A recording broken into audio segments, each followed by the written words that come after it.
గంజాయి, opium, cocaine, heroin, brown sugar, LSD, MDMA మొదలైనవన్నీ కూడా ప్రపంచ మార్కెట్లో అంటే బ్లాక్ మార్కెట్లో అందుబాటులో ఉన్నాయి. మాదక ద్రవ్యాలకు దాదాపు 2000 సంవత్సరాల చరిత్ర ఉంది. మాదక ద్రవ్యాల మూలం ఈజిప్ట్ మరియు యూరోపియన్ దేశాలు.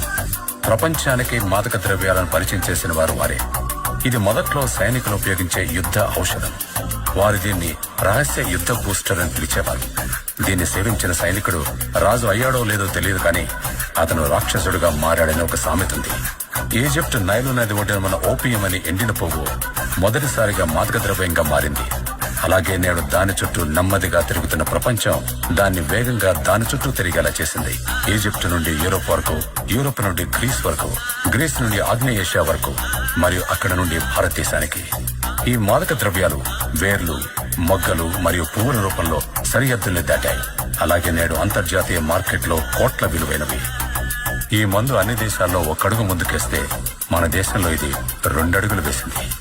మొదట్లో అయితే పోలీసులు, కస్టమ్స్ అధికారులు దీన్ని ఆపడానికి ప్రయత్నించారు. కానీ దాని అడుగుజాడలు చేపలాగా అంతటా విస్తరించిపోయాయి. వేల కిలోల డ్రగ్స్ మంగళూరు పోర్టుకు చేరుకుంటాయి. చెన్నై, కొచ్చిన్ మరియు ముంబై పోర్టులకు 100 కిలోలు సరఫరా చేయబడతాయి. ఆ మంగళూరు పోర్టు డానే ఈ సుల్తాన్.